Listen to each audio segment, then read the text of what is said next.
Mesdames et messieurs, bonjour et bienvenue pour cette nouvelle édition d'Autour du monde version Moyen-Orient pour ce jeudi, le 14 septembre 2023. On commence tout de suite notre sélection avec ce compte-rendu. Le président Abdel Fattah el-Sisi a examiné hier le plan de réforme et de développement des entreprises publiques, du secteur public et leurs actifs affiliés au niveau de la République. Pour plus de détails, voici un compte-rendu signé Salih Ahmed et Ayashal. Le président Abdel Fattah el-Sisi s'est réuni mercredi avec le Premier ministre Moustapha Madbouli, le ministre des Transports Kamel El-Wazir, le ministre du secteur des Affaires publiques, l'ingénieur Mahmoud Asmat, le gouverneur d'Alexandrie Mohamed El-Sherif, le conseiller du président de la République pour l'urbanisme Amir Saïd Ahmad et le directeur du Centre national pour la planification d'aménagement du territoire de l'État Nasser Fawzi. Cette réunion a porté sur le plan de réforme et de développement des entreprises publiques du secteur public et de leurs actifs affiliés au niveau de la République. Le président el-Sisi a été informé de la situation exécutive d'un certain nombre de projets, y compris les efforts visant à développer les entreprises textiles, outre les nouveautés des projets dans le système de l'industrie sidérurgique. Le chef de l'État a donné ses directives de poursuivre les efforts visant à moderniser les entreprises du secteur des affaires publiques, comprenant l'investissement dans l'énergie humaine, en qualifiant, en formant et en perfectionnant les capacités professionnelles et techniques à la lumière des efforts visant à renforcer la contribution de ce secteur au processus de développement global. Il a également passé en revue la mise en œuvre d'un nombre de projets du ministère des Transports, surtout en ce qui concerne la création et le développement des ports maritimes et des corridors logistiques dans toute la République, en particulier celui d'El Arish Toba, qui relie entre les ports de la Méditerranée et la mer Rouge et lie les zones de production aux ports maritimes à travers les ports secs et les zones logistiques. Ceci dans le cadre du plan intégré de l'État pour maximiser les avantages de la situation géographique unique de l'Égypte et à améliorer le réseau portuaire égyptien. Le président ici s'est ordonné de poursuivre les travaux intensifs visant à développer le réseau portuaire et les routes principales en le reliant aux routes, axes et moyens de transport modernes et multiples et en améliorant leur connectivité avec les villes, les zones industrielles et logistiques, ce qui contribue à leur intégration, à accroître la circulation dans les ports et à assurer la liquidité des mouvements de transport et du commerce, ainsi qu'à promouvoir la localisation de diverses industries en Égypte, afin d'offrir des opportunités d'emploi plus distinguées aux jeunes, renforcer les capacités globales de l'État dans le but d'élever le niveau de vie des citoyens. Et à présent, pour plus d'explications sur ce sujet, mesdames et messieurs, nous avons le plaisir d'accueillir au bout du fil Dr Raouf Gafar, qui est expert en économie et analyse politique. Bonjour, Dr Raouf. Bonjour. Que pensez-vous de cette réunion d'hier concernant le développement du secteur des affaires publiques et ses effets également plusieurs autres projets entrepris par le ministère des Transports que le président a suivi, le progrès en particulier. Alors, comment voyez-vous cela? En direction d'une nouvelle Égypte développée sur le plan économique. Nous parlons d'un système intégral. Ça commence par les industries, promouvoir le secteur public qui a été complètement ignoré pour de longues années, bien qu'il ait plein de capacités. Donc, nous avons beaucoup d'industries, comme filature et tissage, etc., et autres, qui doivent être justement redressés. Donc ça c'est un pas. Et bon, lier ces centres de production, premièrement, quand on fait ceci, on emploie, donc on présente des offres d'emploi pour beaucoup de jeunes, oui. Et puis on lie ces unités de production au port. Donc les réseaux routiers font ça, réduisent le temps, réduisent l'effort, etc. Et puis développer les ports de façon à créer des zones, comme vous avez dit dans votre rapport, logistiques auprès de ces ports pour magasiner ces produits, pour être près des endroits d'exportation. Donc, comme je venais de dire, c'est un système intégral qui vise vers le bien des citoyens égyptiens et qui représente un pas vers la nouvelle Égypte qui est en voie de développement très rapide. Mais également, cette réunion a abordé plusieurs autres sujets concernant le ministère du Transport, avec les ports, la modernisation des ports égyptiens et des corridors logistiques, surtout le corridor Al-Arish-Taba. Alors, que pensez-vous de l'importance de tels corridors logistiques? Très important. Il s'allie la mer Méditerranée avec la mer Rouge. Donc ça représente une artère logistique, une artère économique très importante. Le développement et la modernisation des ports, encore une fois, c'est un des objectifs du ministre de Transport pour justement, comme je viens de dire, faciliter les importations et les exportations d'un côté, et puis réduire le temps de faire sortir les marchandises du port et pour les mettre sur bateau et les exporter. C'est le développement attendu avec les efforts géants que le président, l'administration et le ministère de Transport particulièrement exercent dans cette direction.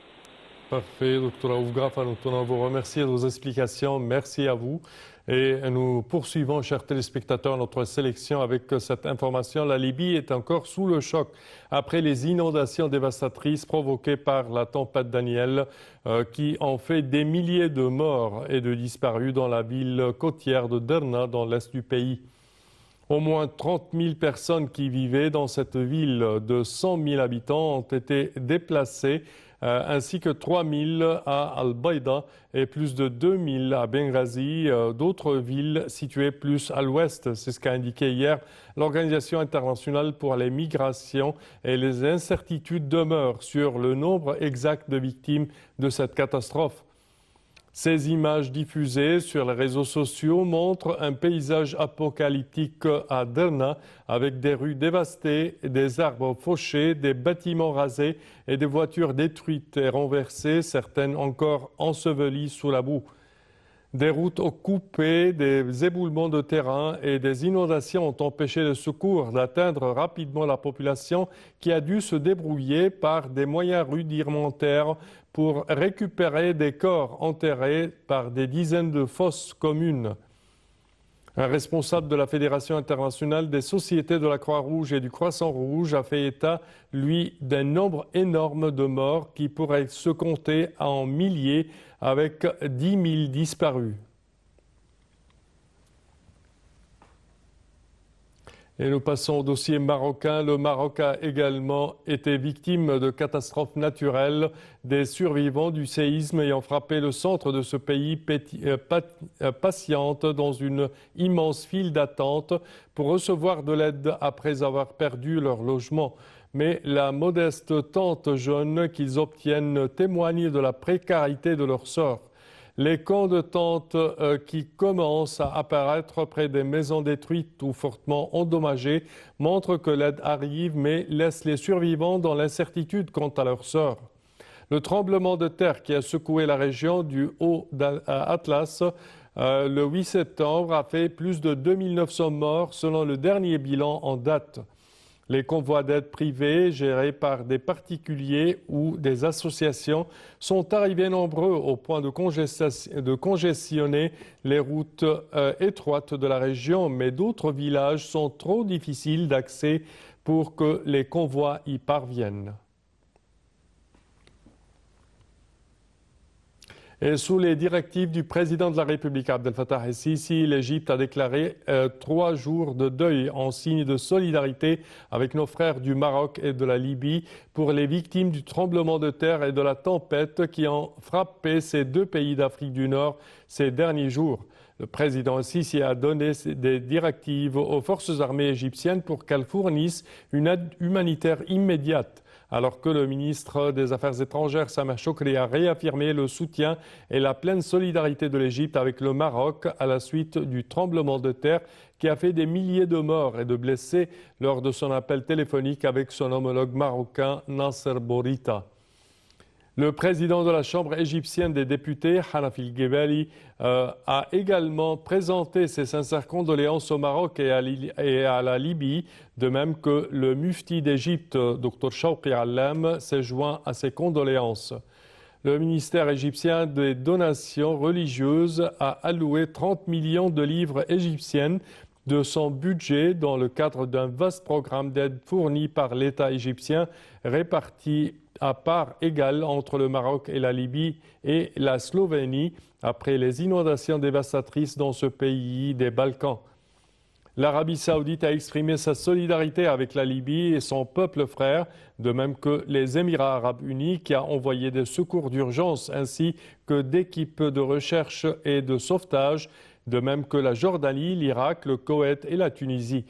Le secrétaire général adjoint de l'ONU aux affaires humanitaires et coordinateur des secours d'urgence, Martin Griffiths, a annoncé une allocution de 10 millions de dollars pour venir en aide aux victimes à Derna. La Commission européenne a annoncé hier l'envoi d'aide de l'Allemagne, de la Roumanie, de la Finlande et aussi de l'Italie vers Derna. Et le président Abdel Fattah el-Sisi, le général Abdel Fattah al-Burhan, dirigeant de facto du Soudan, a rencontré lundi son homologue érythréen dans une nouvelle étape de sa tournée régionale. Selon des experts, après 4 mois de siège à Khartoum, le général Burhan multiplie depuis fin août les déplacements à l'étranger pour tenter de s'imposer sur la scène diplomatique mondiale en cas de négociation de paix.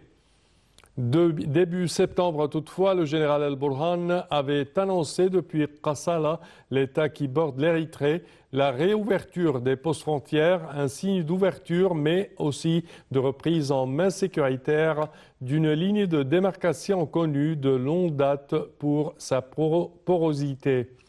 Les affrontements entre l'armée et les forces de soutien rapide ont fait depuis le 15 avril environ 7500 morts selon un bilan largement sous-estimé.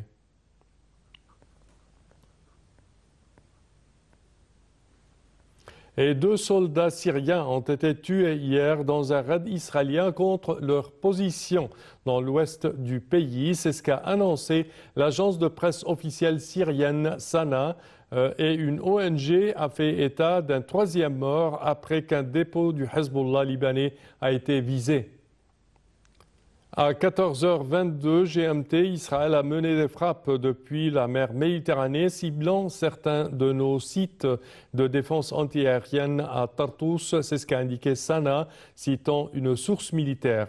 L'Observatoire syrien des droits de l'homme, l'OSDH, a déclaré que les frappes visaient également un dépôt d'armes appartenant au Hezbollah dans la province de Tartous. Israël, pays voisin de la Syrie, commente rarement les frappes en Syrie, mais dit vouloir empêcher l'Iran de s'implanter à ses portes.